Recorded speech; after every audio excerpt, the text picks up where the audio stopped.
And for the last 18 years, she's worked with teams, executives, and leaders to help them to develop a global mindset and strengthen key competencies essential for leadership in a complex marketplace. She works closely with the ICF and has been part of their ethics review team, and is now part of the ICF ethics education team, and has authored courses and books on ethics. Tatiana, I shall now hand over to you to start the session. Okay, thank you, Paul, for your warm welcome, and welcome everybody. I'm really happy to be here with you, and I can see some familiar faces, so I'm really happy. Let me share my presentation.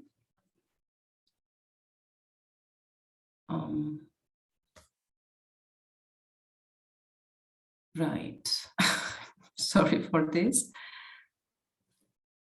How come I can see it?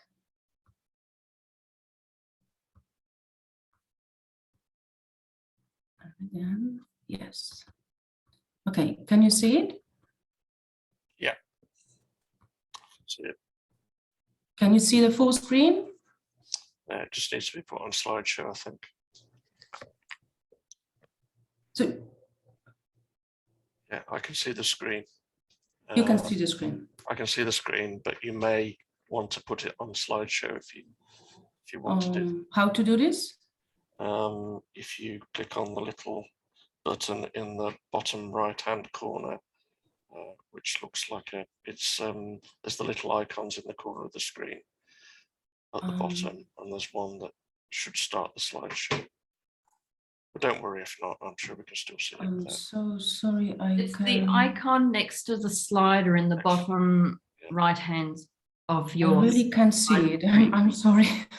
Okay, well, just go up and click the normal slideshow that you would normally do, and then. Okay. How about this? There you go. There you go. Okay. Good. Thank you. Great. Okay, so today I would like to present to you 3 approaches to coaching ethics. The key idea, it's not moving now. The key idea of my presentation is that the professional ethics of a coach are based on their personal ethics. Instead of an agenda, I will tell you a story that has inspired me in my work with coaches. Shortly after my doctorate, I led a series of workshops for coaches on coaching ethics. The goal was to introduce what ethics is in general, what theories guide our choices as coaches, and to discuss ethical dilemmas, of course. The workshops were usually attended by new coaches and those who had a few years of practice, rather no one from MCC at the time. During the workshop, I noticed that coaches more or less fall into 2 groups. Those who have questions and even their own cases, and those who are ashamed or even afraid to ask questions about how to handle difficult situations in coaching. Some of them even wondered if it's good to have an ethical dilemma. They explained that since they are certified coaches or have accreditation, then they should know everything. I was very intrigued by this. I started to research this phenomenon more deeply. After more workshops and surveys and discussions with coaches from different organizations and at different levels of accreditation, it turned out that there are 3 groups of coaches. The first group that avoids exploring the ethics of coaching. They make their own decisions, sometimes despite what is in the code of ethics. The second group, which is eager to solve ethical dilemma, participate in training, intervision, supervision, but sees ethics as a complex and sometimes unclear system. And finally, the third group, which is aware that ethics is an intrinsic value. It is a part of human life, even if it's unconscious. They are open-minded, ready for growth. So let's delve into generalization of this research. There are three possible approaches. First, ethics as a restriction. From this perspective, there are prohibitions and orders that I have to obey. Someone tells me what is right or wrong. Ethics restrict me because they limit my actions and choices. Ethics is therefore an unnecessary burden in my coaching practice. I even prefer to pretend that ethics don't exist, or it's not important. The second perspective, ethics appear as an obligation. I make this commitment. I try to be better. Sometimes I succeed and sometimes I fail, but it's hard for me. So I'm looking for explanations, solutions to dilemmas, and answers to how others solve such problems. From this perspective, the conviction that the standards of the Code of Ethics are correct does not make it easier to implement them, and the coach sees them as difficult. The third approach is to perceive ethics as an authentic value in my life, a value which is a guideline, which I want to pursue. To understand this approach, we have to look deeper at the coherent mindset of a coach. In such an approach, the Code of Ethics shows the way to choose and reflect on my behavior. The boundaries are self-contained. If ethical dilemmas arise, they are easy to solve because, once accepted, the solution either fits my conscious mindset or not. From this perspective, ethics not only is not a limitation, but it's not even a commitment. It's something more. It's a natural part of my identity as a person and as a coach. So it is important to understand that none of these approaches are inherently bad or good. It is not about an evaluation, but about a coach awareness and ethical sensitivity in everyday work.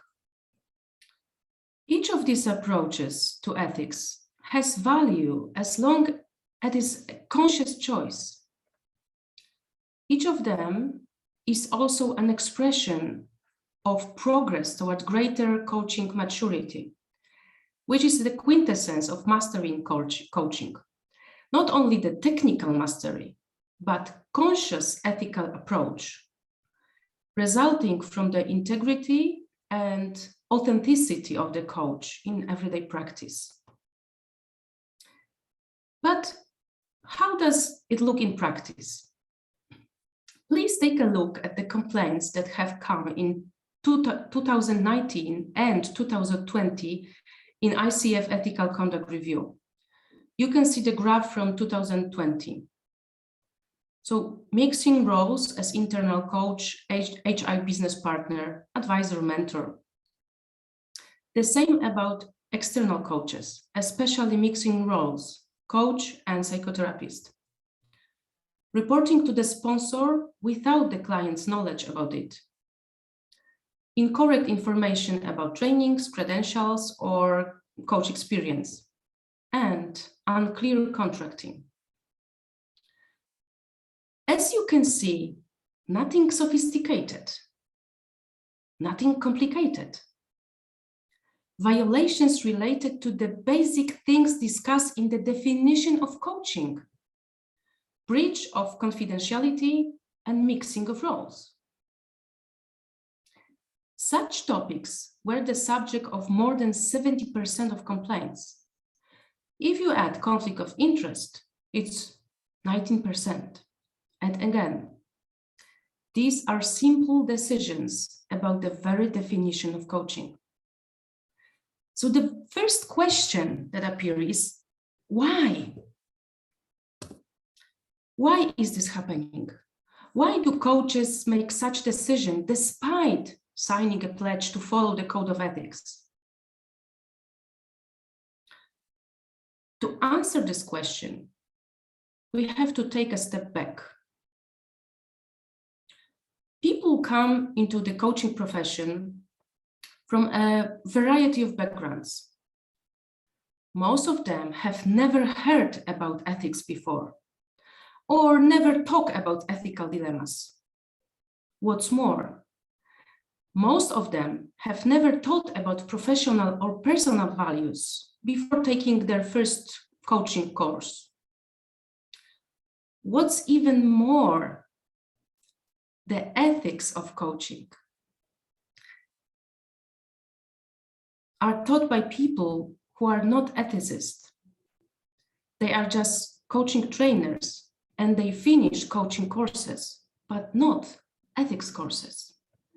An important point, I'm not saying that coaching trainers are incompetent. I'm just one of them.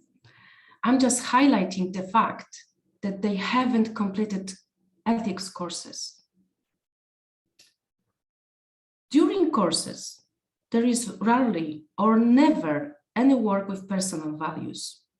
If there is, it is as a tool to work with clients. Meanwhile, the code of ethics, professional ethics, are based on personal ethics, on personal values and personal beliefs. What does it mean that coaching ethics are based on personal ethics? We know that the coach ethics are part of the coach mindset. In the coach mindset are located beliefs such as all people are okay, the client has all the resources they need in a particular situation, everyone acts with good intentions, or such beliefs as the client autonomy is the foundation of coaching. So I do not tell the client what to do. I do not push them to make the best decisions. They know better in the case.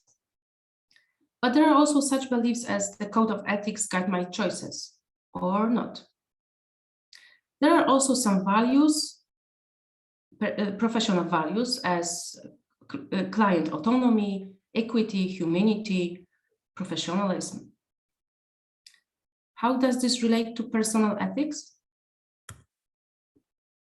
Well, professional ethics are part of a coach mindset.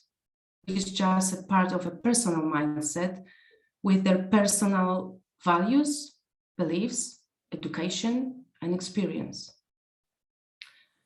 So even if your professional values include, for example, client autonomy, but your personal ethics include the beliefs, I'm right, or I'm better, or I know better, professional ethics will falter. Professional ethics lie at the foundation of personal ethics and must be consistent, must be integral with them. Otherwise, people make inconsistent choices. Mastery in coaching is based on personal mastery.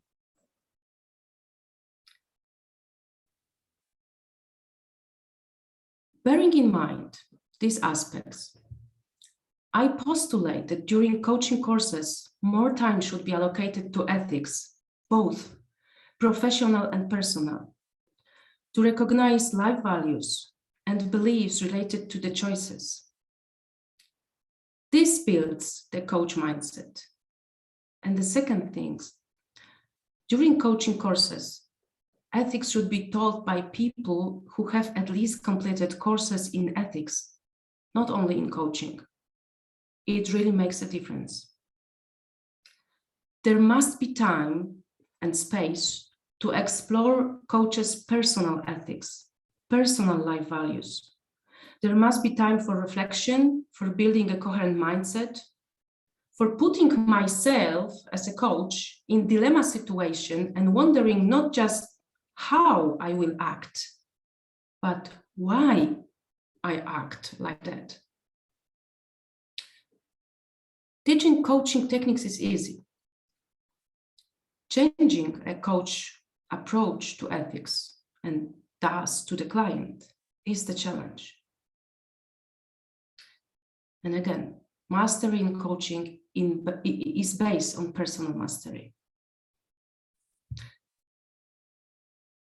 I think all of us gain a great deal of knowledge at this conference.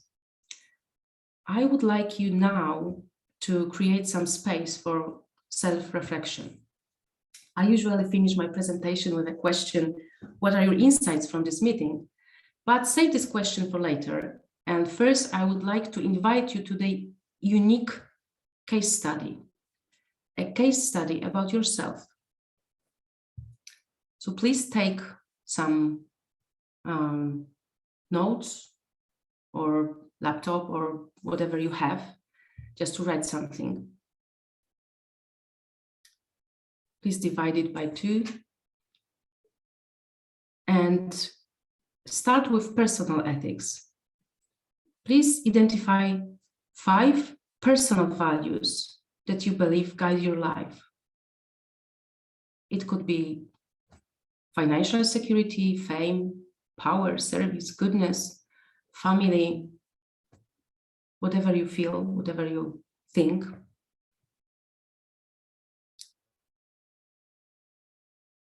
I will give you some time for it.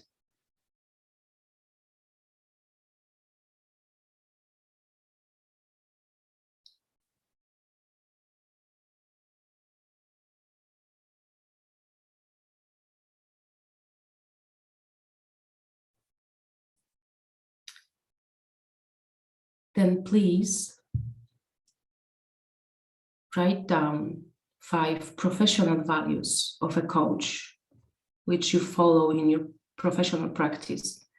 If you are not a coach, please write down your own professional values related to your profession.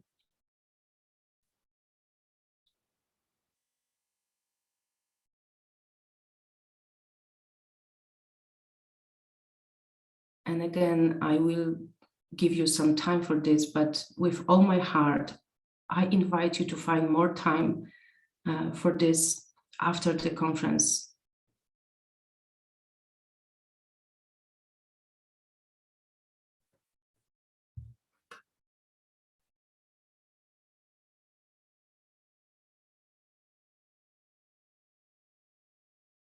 So professional values like client autonomy, innovation, cooperation, respect, humanity, professionalism.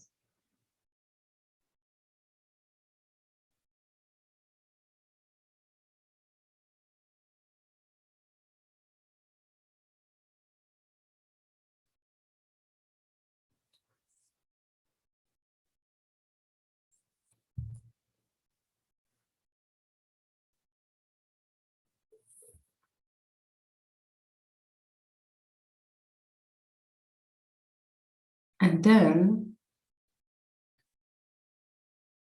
please write down 4 or 5 beliefs about yourself and about the world.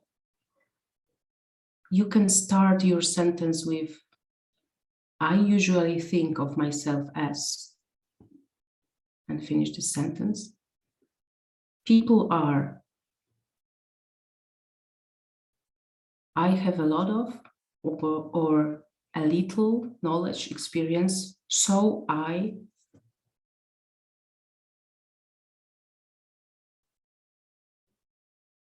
In my life, I would like to.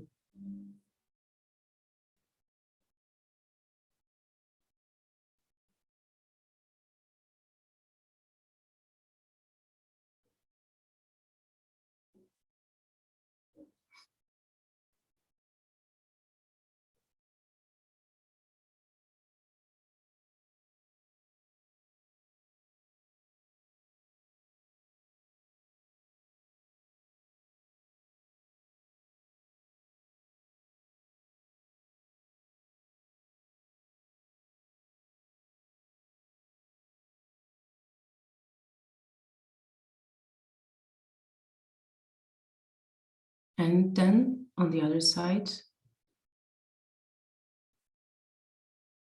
write down 4 or 5 beliefs about coaching and clients. You can start with sentence like, in coaching, I am, and then finish the sentence. When I'm a coach, I.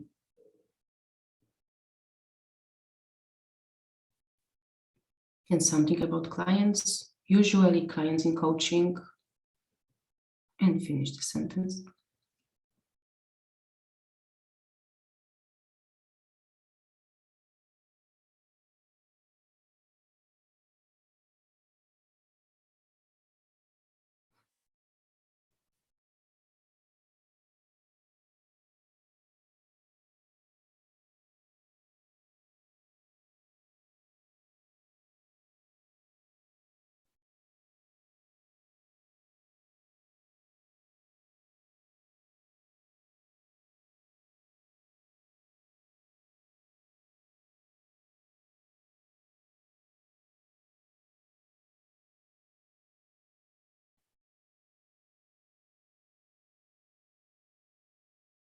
And I humbly ask you to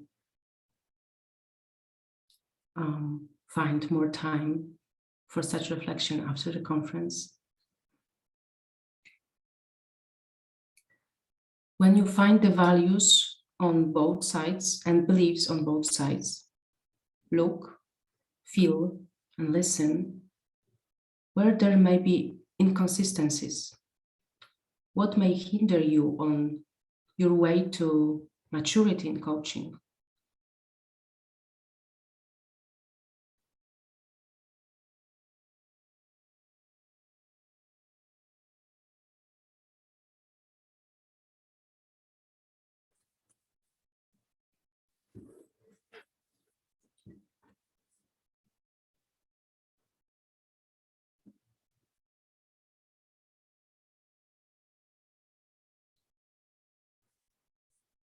What are your insights from this tool?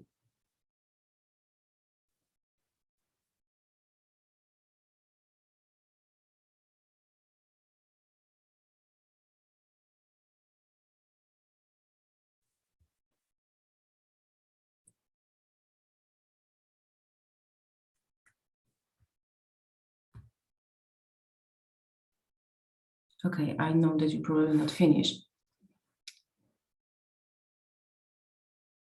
But for group work, I encourage you to share your reflections on the questions.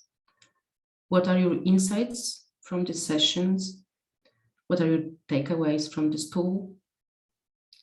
What did you learn about yourself? What was most important to you?